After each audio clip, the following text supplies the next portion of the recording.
Sebelumnya, Assalamualaikum warahmatullahi wabarakatuh.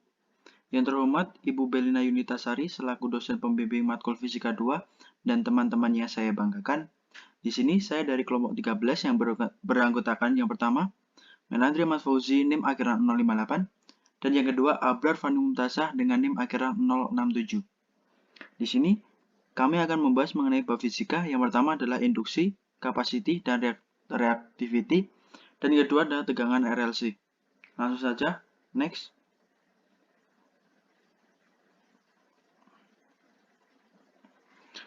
Nah, di sini kita akan membahas bab 1 yaitu reaktansi, induksi, dan capacity. Next. Induktor dan reaktansi induktif. Misalkan sebuah induktor dihubungkan langsung ke sumber tekanan AC, seperti yang ditunjukkan pada gambar 23.45, masuk akal untuk mengasumsikan resistansi yang dapat diabaikan. Karena dalam praktiknya kita dapat membuat resistensi induktor sangat kecil, sehingga memiliki efek yang dapat diabaikan pada rangkaian. Juga ditunjukkan grafik tegangan dan arus sebagai fungsi waktu. Untuk grafiknya bisa dilihat, grafik pada gambar 23.45b dimulai dengan tegangan maksimum.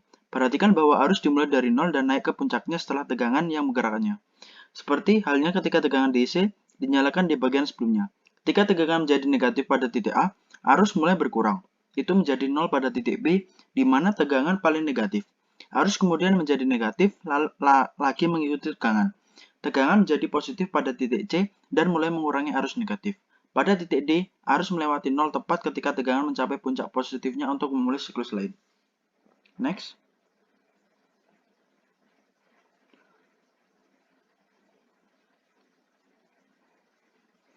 Tegangan AC pada induktor. Ketika tegangan sinusoidal diterapkan ke induktor, tegangan memimpin arus dengan seperempat siklus atau dengan sudut fase 90 derajat. Arus tertinggal tegangan karena induktor menentang perubahan arus, mengubah arus menginduksi GGL balik, V sama dengan min L delta E per delta T. Ini dianggap sebagai resistensi efektif induktor terhadap AC.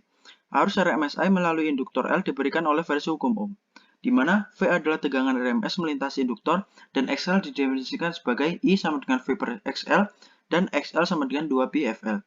Penjelasannya yaitu, dengan F frekuensi sumber tegangan AC dalam Hertz, XL disebut sebagai reaktansi induktif, karena induktor bereaksi menghambat arus. XL memiliki satuan ohm, yaitu 1 Hz sama dengan 1 ohm per second, sehingga frekuensi kali induktansi memiliki satuan cycles, sesuai dengan perannya sebagai resistensi efektif. Next.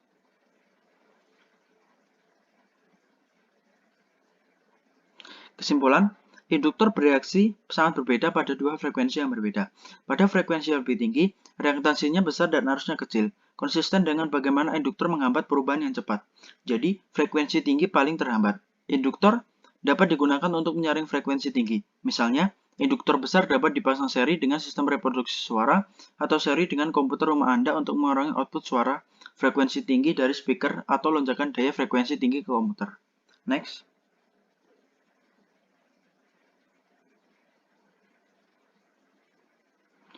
Berikut adalah contoh soal dari menghitung reaktansi induktif dan kemudian arus. Ada dua soal yaitu, yang pertama hitung reaktansi induktif dari induktor 3 mH ketika tegangan AC 60 Hz dan 10 kHz. Yang kedua, berapakah arus RMS pada setiap frekuensi jika tegangan RMS yang diterapkan adalah 120 volt? Yang pertama kita menentukan strategi terlebih dahulu. Reaktansi induktif ditemukan langsung dari ekspresi XL sama dengan 2pi FL seperti rumus yang tadi. Setelah XL ditemukan di setiap frekuensi, hukum Ohm seperti yang dinyatakan dalam persamaan I sama dengan V per XL dapat digunakan untuk mencari arus di setiap frekuensi. Nah, kita langsung solusi untuk A. Memasukkan frekuensi dan induktansi ke dalam persamaan XL sama dengan 2pi FL memberikan XL sama dengan 2pi FL 6,28 dikali 60 second dikali 3 mH menghasilkan 1,13 ohm di 60 Hz. Demikian pula pada 10 kHz yaitu XL sama dengan 2pi FL yaitu 6,28 dikali 1 dikali 10 pangkat 4 per second dikali 3 menghasilkan 188 ohm di 10 kHz. Sedangkan untuk solusi yang B, arus RMS sekarang ditemukan menggunakan versi hukum Ohm dalam persamaan I sama dengan V per XL. Mengingat tegangan RMS yang diterapkan adalah 120 volt, untuk frekuensi pertama, ini menghasilkan kita masukkan rumus ke dalam I sama dengan V per XL tadi, 120 volt dibagi 1,13 ohm menghasilkan 106 ampere di 60 Hz. Demikian pula pada 10 kHz, kita masukkan ke dalam rumus yang tadi, 120 volt dibagi 188 ohm menghasilkan 0,637 ampere di 10 kHz. Next.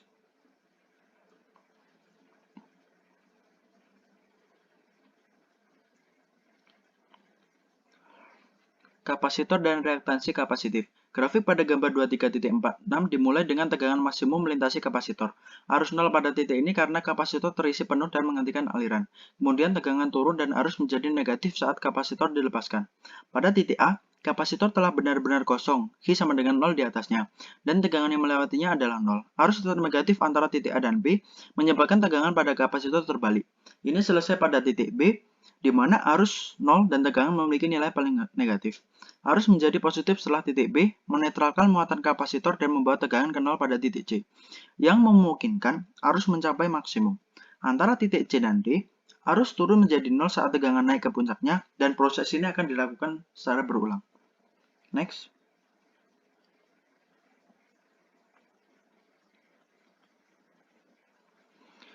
Tegangan AC pada kapasitor. Ketika tegangan sinusoidal diterapkan ke kapasitor, tegangan mengikuti arus dengan seperempat siklus atau dengan sudut fasa 90 derajat, di mana V adalah tegangan RMS dan Qc didefinisikan seperti dengan XL. Menjadi I sama dengan V per Xc dan Xc sama dengan 1 per 2 pi Fc, di mana Xc disebut reaktansi kapasitif karena kapasitor bereaksi menghambat arus. Xc memiliki satuan ohm dan Xc berbanding terbalik dengan kapasitansi C. Semakin besar kapasitor, semakin besar muatan yang dapat disimpannya. Kesimpulan dari tegangan AC pada kapasitor bereaksi sangat berbeda pada dua frekuensi yang berbeda, dan dengan cara yang persis berlawanan induktor bereaksi.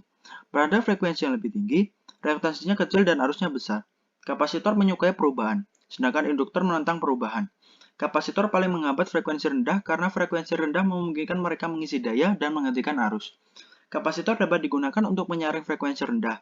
Misalnya, sebuah kapasitor yang dipasang seri dengan sistem reproduksi suara mengeluarkannya dari dengungan 60 Hz. Next.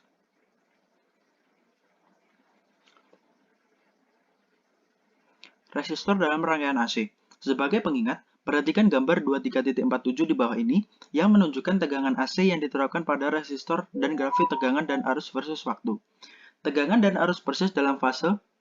Dalam sebuah resistor, tidak ada ketergantungan frekuensi pada perilaku resistansi biasa dalam suatu rangkaian. Penjelasannya pada gambar di bawah ini, yaitu gambar grafik seperti tadi. Tegangan AC pada resistor ketika tegangan sinusoidal diterapkan ke resistor, tegangannya persis fase dengan arus dan mereka memiliki sudut fase 0 derajat.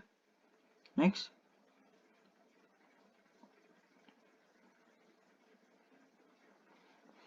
Tegangan AC pada resistor. Ketika tegangan sinusoidal diterapkan ke induktor, tegangan membina arus dengan seperempat siklus atau dengan sudut fase 90 derajat.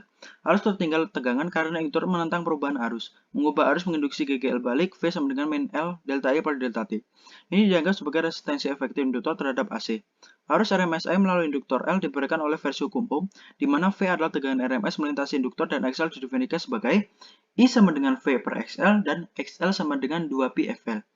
Dengan F frekuensi sumber tegangan AC dalam Hertz, XL disebut reaktansi induktif seperti pada penjelasan yang awal tadi, karena induktor bereaksi menghambat arus. XL memiliki satuan ohm yaitu 1 Hz sama dengan 1 ohm per second. Untuk selanjutnya akan dijelaskan oleh teman saya. Baik, selanjutnya saya akan melanjutkan yaitu impedansi. Gambar 23.48 menunjukkan rangkaian seri RLC dengan sumber tegangan AC. Yang perilakunya akan dibahas pada bagian ini. Inti dari analisis rangkaian RLC adalah ketergantungan frekuensi XL dan XC dan pengaruhnya terhadap fase tegangan versus arus atau didirikan di bagian sebelumnya. Ini menimbulkan ketergantungan frekuensi sirkuit dengan fitur resonansi, penting yang menjadi dasar dari banyak aplikasi seperti tuner radio. Gambar 23.48 dapat dilihat seperti yang di PPT. Efek gabungan dari resistansi R, reaktansi induktif XL dan reaktansi kapasitif XC didefinisikan sebagai impedansi. Analog AC terhadap resistansi dalam rangkaian DC, arus, tegangan, dan impedansi dalam rangkaian RLC dihubungkan oleh hukum Ohm versi AC. I0 sama dengan V0 per Z atau IRMS sama dengan VRMS per Z, yaitu seperti gambar 23.63. Selanjutnya yang pertama di sini I0 adalah arus puncak, V0 tegangan sumber puncak, dan Z adalah impedansi rangkaian. Satuan impedansi adalah ohm. Dan pengaruhnya pada rangkaian seperti yang Anda duga. Semakin besar impedansi, semakin kecil arusnya. Untuk mendapatkan ekspresi Z dalam hal R, XL, dan XC, sekarang kita akan memeriksa bagaimana tegangan di berbagai komponen terkait dengan tegangan sumber. Tegangan tersebut diberi label VR, VL, dan VC pada gambar 23.48. Dapat melihat dari gambar 23.49 bahwa saat VR sefasa dengan arus VL mendahului 90 derajat dan VC mengikuti 90 derajat. Jadi, VL dan VC adalah 180 derajat. Keluar dari fase atau crash orthogonal dan cenderung meniadakan meskipun tidak sepenuhnya, kecuali mereka memiliki besaran yang sama, karena tegangan puncak tidak sejajar atau tidak dalam fase. Tegangan V0 dari sumber tidak sama dengan jumlah tegangan puncak pada RL dan C. Hubungan sebenarnya adalah V0 sama dengan akar V0R kuadrat plus buka kurung V0L min V0C tutup kurung kuadrat, seperti gambar 23.54, di mana V0R, V0L, dan V0C masing-masing adalah tegangan puncak pada RL dan C. Sekarang dengan menggunakan hukum Ohm dan definisi reaktansi induktif dan kapasitif, kami mengganti V0 I0Z dengan yang di atas seperti V0R, I0R, V0 sama dengan IUXL dan XOC sama dengan IUXC, menghasilkan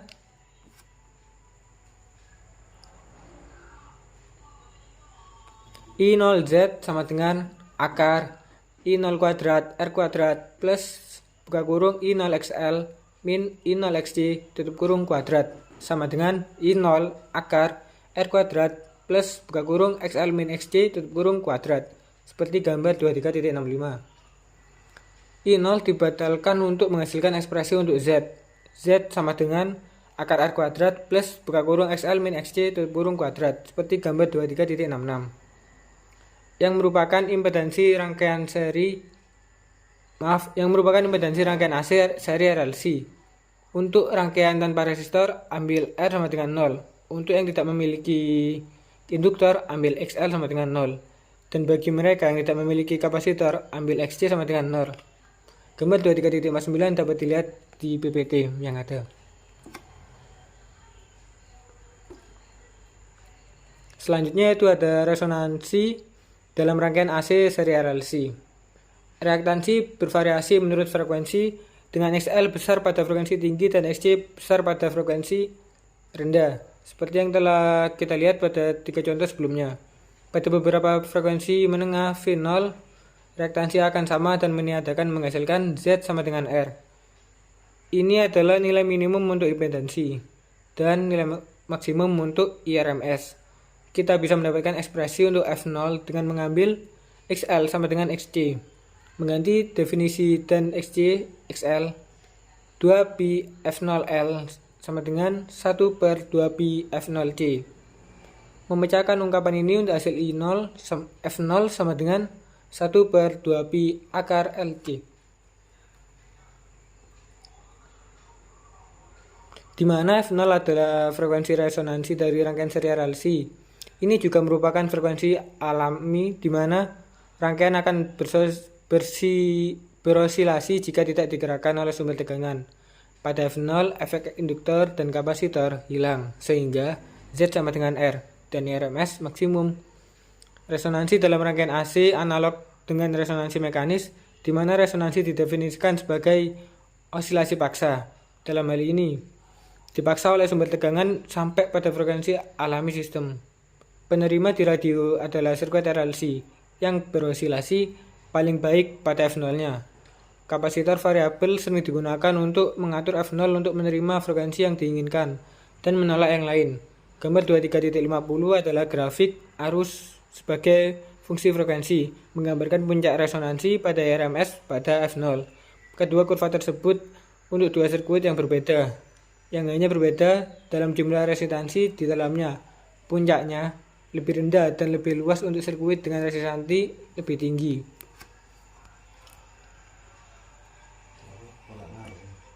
Daya di rangkaian AC seri RLC.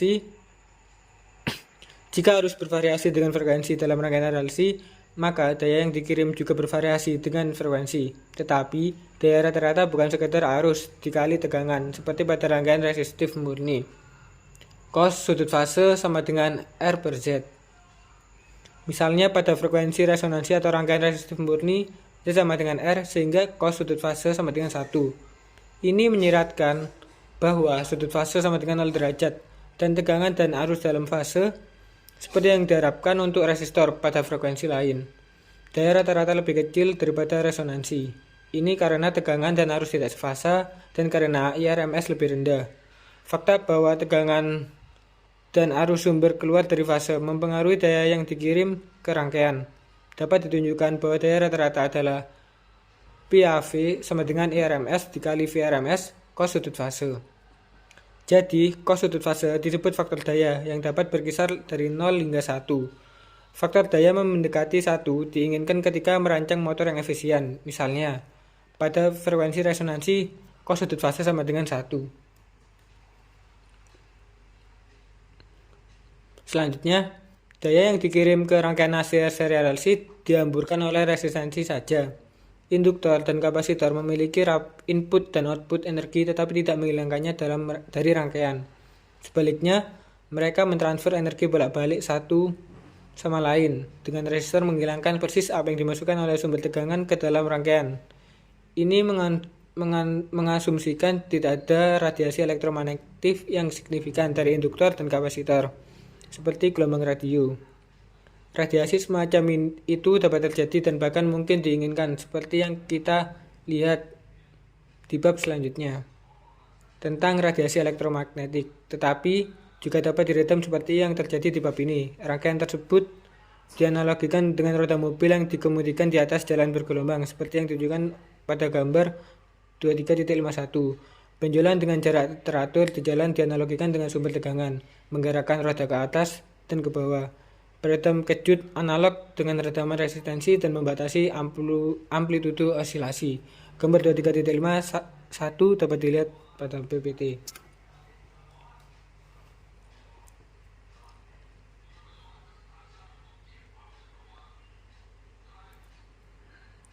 Selanjutnya itu ada gambar 23.52 dapat dilihat sirkuit LC murni dengan resistansi yang dapat diabaikan berosilasi pada F0. Frekuensi resonansi yang sama dengan sirkuit RLC.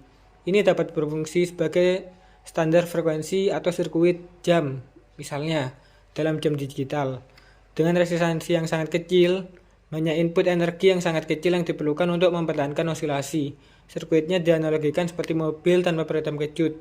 Setelah mulai berosilasi, ia berlanjut pada frekuensi alaminya selama beberapa waktu. Gambar 23.52 menunjukkan analogi antara rangkaian LC dan massa pada begas.